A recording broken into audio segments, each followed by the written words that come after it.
जब वो लोग गुलामी में थे तो एक दिन उनका कराना परमेश्वर ने सुना और परमेश्वर ने मूसा से कहा, मैंने अपने लोगों का कराना सुना है, मैं जमीन पर उतर आया हूँ ताकि मैं उनको बचा सकूं, उनको छुड़ाऊं। और परमेश्वर ने अपनी प्रतिज्ञा को पूरा भी किया, उनको निकाल करके लाया। जब परमेश्वर उनको निकाल करके लाया तो लिखा है कि बाद में परमेश्वर ने उनसे ये बातें कही, ये 10 कमांड 10 आज्ञाएं दी और कहा कि मैं तुम्हें गुलामी के घर से, देश से निकाल करके ले आया। आमीन। अभी आप जितने भी आप परमेश्वर में हैं, आप इस वचन को सुन रहे हैं, ध्यान दीजिएगा कि परमेश्वर ने क्या कहा, मैं तुम्हें गुलामी से अर्थात मिस्र की गुलामी से निकाल करके ले आया हूँ और तुमने वो बड़े बड़े चमत्कार देखे, वो बड़ी बड़ी बरकतों को देखा कि लाल समुद्र को 2 भाग किया और किस प्रकार से स्वर्ग से मैंने तुमको मन्ना खिलाया, कैसे वो चमत्कार किए, चट्टान से पानी पिलाया और तुम बड़े आनंदित हुए उसको मन्ना को खा करके, चट्टान से पानी पी करके तुम बड़े मगन हुए, आनंदित हुए। वो अब परमेश्वर कहता है कि ये तो एक छोटा सा ट्रेलर है, पिक्चर अभी बाकी है। अगर तुम मेरी इन बातों को मानकर चलोगे तब मैं तुमको भयंकर रीति से आशीषित करूंगा, मैं तुम्हें आशीष दूंगा। और कनान देश में पहुंचाने के लिए कहा था कि मैं तुम्हें ऐसा देश दूंगा जहां दूध और शहद की नदियां बहती हैं, जहां बहुत ही फलवंत जगह है, मैं वहां तुमको लेकर के जाऊंगा, परमेश्वर ने कहा। पर क्या लिखा, 2 बातें सामने रख दी कि जो मुझसे प्रेम रखते हैं और मेरी बातों को मानते हैं, और एक वो था जो मेरी आज्ञाओं को नहीं मानते। और धरती आकाश टल जाएगा परंतु मेरा वचन कभी भी नहीं टलेगा। फिर मसीह में भी कितने लोग जो प्रभु को जान गए हैं और 20-20 साल प्रभु में हो गए हैं, जब उनसे बातें करते हैं, भाई क्या हुआ यार, बच्चे बिगड़ रहे हैं, लड़की बात नहीं मान रही है, लड़का सुन नहीं रहा है, घर में दारू अभी तक बंद नहीं हुई है, अब भी क्लेश चल रहा है, जितना कमाते हैं उसका बर्बाद होता जा रहा है, तो इसका कारण क्या है वो समझ नहीं पाते। ना समझने का कारण ये है क्योंकि सावधानी हटती और दुर्घटना घट जाती है। परमेश्वर ने सिंपल सी बातें कही थी, ये सिंपल ही है पर ये पता कठिन क्यों हो जाती है। आप 12 घंटे खेत में हल जोत सकते हैं, करते हैं लोग, मजदूर लोग काम करते हैं पूरे 8 घंटे 9 घंटे ओवर टाइम तो 10 घंटे भी कुछ पैसों के लिए काम करना चाहते हैं और कर भी लेते हैं, कोई दिक्कत नहीं आती। भरी ठंड में भी करते हैं, भरी गर्मी में भी करते हैं, कोई दिक्कत नहीं आती। पर जब आप उनको कहो 7 दिन भवन में जाना, दिक्कत आती है। जब कहो 1 घंटा बैठ करके प्रार्थना करो, दिक्कत आती है। सिंपल सी बातें परमेश्वर ने कही थी जो कठिन लगती है, अरे जो मेरी बातों को मानेगा उसको आशीष बता दी, जो नहीं मानेगा वो कैसे श्रापित होंगे। क्योंकि जो मुझसे बैर करते हैं, क्योंकि मैं जलन रखने वाला परमेश्वर हूँ। जैसे दुल्हन यदि दूल्हे के होते किसी और की तरफ देखती है तो दूल्हे को चिढ़ होती है, जलन होती है, मैं भी वैसे ही तुम्हारा दूल्हा, तुम मेरी दुल्हन हो। वो इसी बात को बोल रहा है यहाँ और समझा भी रहा है, तुम अगर मान करके चलोगे मैं तुम्हें पृथ्वी की समस्त जाति में श्रेष्ठ कर दूंगा, मैं इस देश की उत्तम वस्तु तुमको तृप्त कर दूंगा। जब तुम मेरी बात को मान करके चलोगे और भलवा करोगे तो तलवार से नाश कर दिए जाओगे, और भलवा करोगे तो तबाह हो जाओगे। जो मेरी आज्ञा को नहीं मानते उनके नाती पोते पड़ पोतों को भी पितरों के किए हुए, पितरों ने जो गलतियां की उनकी सजा दिया करता हूँ, दूंगा नहीं दिया करता हूँ, लिखा है। आमीन। और जो मेरी आज्ञाओं को मानते हैं उन हजारों हजार पर करुणा किया करता हूँ। पर लगता है कि पर क्या किया जाए, कुछ नहीं करना है। पितरों के किए गए गुनाह की सजा उनके पोतों और बड़ पोतों को भी दिया करता हूँ। जब ये बात उसने लिख दी है, अब हम समझे फिर कैसे होगा। गुनाह किसने किया था? पितरों ने। कर्जा किसने लिया था? पितरों ने, बुजुर्गों ने, हमारे दादा परदादा ने। उतारना किसको पड़ रहा? हमको। कई बार आप बाबाओं के पास, कई बार लोग जाते थे जब हम प्रभु यीशु को नहीं जानते तो बाबाओं के पास गए हैं, तब वो बोलते तुम्हारे पितृ बिगड़े हुए हैं, तुम्हारे पितृ बिगड़ गए, उनको मनाना पड़ेगा, उनको समझाना पड़ेगा, बलि देनी पड़ेगी, कुछ खर्च आएगा। होता सब अपने हिसाब से कर रहे हैं, पर जब यीशु मसीह के पास है तो कह रहे हैं कि तुम्हारे पितरों के किए हुए गुनाह की सजा मैं पोतों और परपोतों को भी दिया करता हूँ। और जो मुझसे प्रेम करते हैं उनके हजारों हजार पर करुणा किया करता हूँ। तो बाबाओं के पास गए, उन्होंने तुमको बता दिया ये करना पड़ेगा, उनको मनाना पड़ेगा, और उसके बाद भी बात बनती नहीं है, नहीं होता। इस बार आना, अगले महीने आना, फिर आना चलता ही रहता है, कभी ये बदल नहीं सकता। कारण क्या है समझिएगा, एक जज ही तो है जो जजमेंट करेगा। वकील थोड़ा ही सजा सुना देगा, जजमेंट कौन करेगा? जो जज होगा। तो जज कौन है? यीशु मसीह।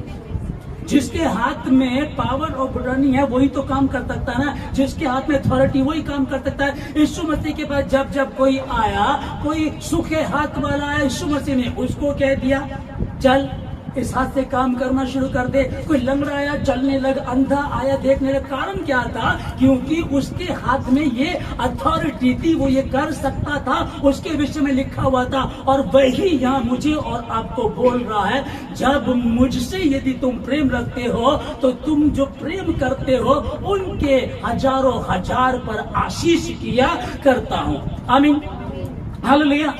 जब ये मुझको और आपको बता दी गई है, कई बार हम बात करते हैं, मैं बात कर रहा था परिवार घर में, हम लोग बात कर रहे थे, तो रेचल कहने लगे कि कई बार लोग अपनी समझ का सहारा लेते हैं। कई बार लोग सोचते चलो ऐसा कर लेंगे, ऐसा कर लेंगे, क्योंकि यीशु मसीह ने कहा था मन फिराओ क्योंकि स्वर्ग का राज्य निकट है। कई लोग क्रिश्चियनों में भी ऐसे हैं, वो वाला पास्टर ठीक कर देगा, उस वाले पास्टर पे जाएंगे, बड़े वाले पास्टर पे जाएंगे, ये छोटा है, ये हम अपनी अकल लगाते हैं। लेकिन प्रभु यीशु मसीह ने कहा था मन फिराओ क्योंकि स्वर्ग का राज्य।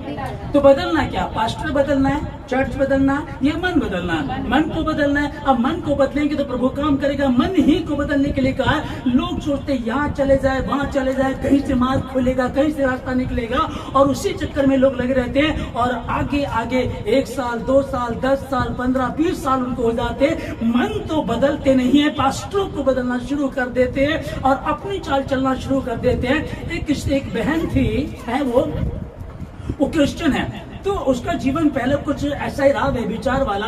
तब उसके दिमाग में जब उसके यहाँ बच्चा पैदा हुआ, लड़कियां हुई, बड़ी हुई, तो उन्होंने कहा कि मैं अपने बच्चों को स्कूल नहीं भेजूंगी, उसको मैं घर में ही रखूंगी, क्योंकि बाहर जाएगी, ट्यूशन में भी गंदगी है, स्कूल में भी, सड़क पे भी, हम अपने बच्चों को कैसे बचाएंगे। उसने अपने दिमाग से सोचा मैं क्या करूंगी, उसको स्कूल नहीं भेजूंगी। थोड़ा समय हुआ, लड़की बड़ी हुई, उसने अपने दिमाग से लगाया कि मैं ऐसा करूंगी, उसने ठीक किया अपने दिमाग के हिसाब से, पर लड़की बड़ी हुई और एक दिन उसने वही कदम उठाया, वो किसी लड़के के साथ चली गई।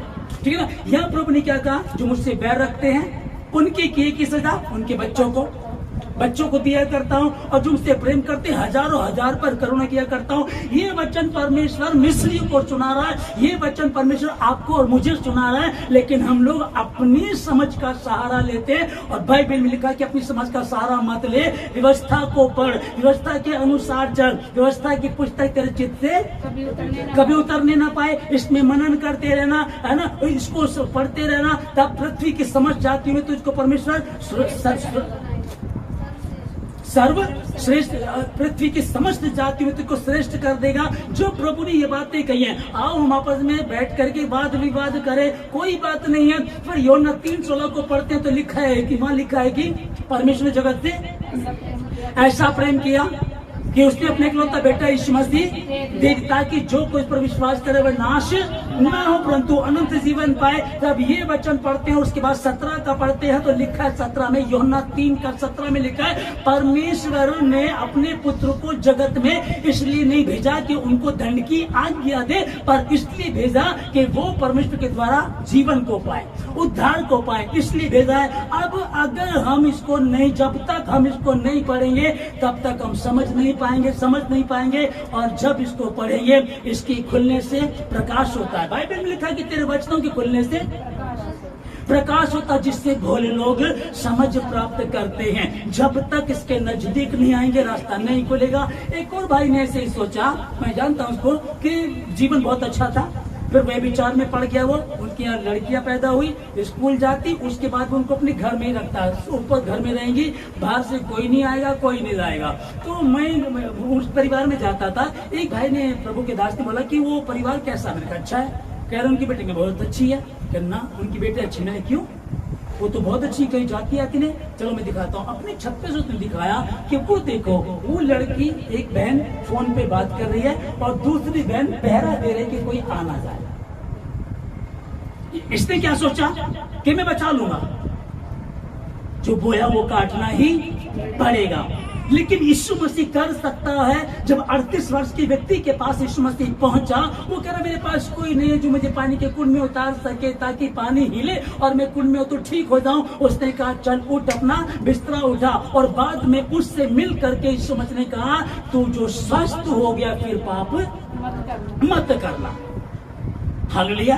ये वचन सारी दुनिया के लिए है, लेकिन विशेष उसके लिए जिसने यीशु मसीह को ग्रहण किया है। आप जिसने यीशु मसीह को ग्रहण किया वो इसको पढ़ेंगे। आपने कुछ भी क्यों ना किया हो, आपने गुनाह किए हैं और आप यीशु मसीह के पास अपने उन गुनाहों को लेकर के आते हैं और बोलते हैं प्रभु राजा तेरे वचन में लिखा है हे सब परिश्रम करने वाले और बोझ से दबे हुए लोग मेरे पास और मैं तुम्हें प्रभु में अपने बोझ को लेकर आए, प्रभु में अपने बोझ को लेकर आया परमेश्वर तू मुझको अपने हाथों में ले प्रभु राजा। और उसने कहा उसको पूरा भी करता है, उसको पूरा भी कर सकता है। और बाइबल इसी चीज को बताती, परख कर देखो कि यहोवा, परख लो, ये पहले चेक कर लो। ऐसे जबरदस्ती नहीं है, तुम्हारी मर्जी है, तुम विश्वास करते हो, तुमने जान लिया कि यीशु मसीह ही उद्धार करता है, यीशु मसीह ही हमको उससे छुटकारा दे सकता है, उस मुसीबत से, उन श्रापों से, उन बीमारियों से, और वो जो शर्मिंदगी है यीशु मसीह ही छुटकारा दे सकता। तो आ जाओ, तुम्हारी मर्जी है, वरना तुम्हारी मर्जी जो तुमको चुनना चुन लो। हाँ उसने कह दिया है, ये वचन तुझ तक पहुंचा दिया। यीशु मसीह द्वार पे खड़ा होकर के खटखटाता है। द्वार खोलोगे तो मैं भीतर, द्वार खोलोगे तो भीतर, ठीक है ना। अब जब यीशु मसीह खटखटा रहा है और आप खोलेंगे तो भीतर आएगा, तुम्हारे साथ भोजन करेगा, तुम उसके साथ भोजन करोगे। वो जिद नहीं करना बिल्कुल भी। कोई कहे ये धर्म परिवर्तन करते हैं, कोई कहे ये पैसा देते हैं, कोई एक व्यक्ति आज तक इस बात को साबित नहीं कर सका। पर मैं आपको क्या बताना चाह रहा हूँ, यही बात है। वो फिर कह रहे कि परख कर देखो कि होगा कैसा भला। प्रभु ये कैसे संभव हो सकता, प्रभु कैसे बदलेगा। अपनी अक्ल का, दिमाग का सहारा लेना छोड़ दो, आप पछताओगे और कुछ हासिल नहीं लगेगा। आज जो आपको अपनाना है, मसीह यीशु को सही रीति से अपना कर चलना शुरू करो और फिर देखो बड़े काम करता है कि नहीं करता।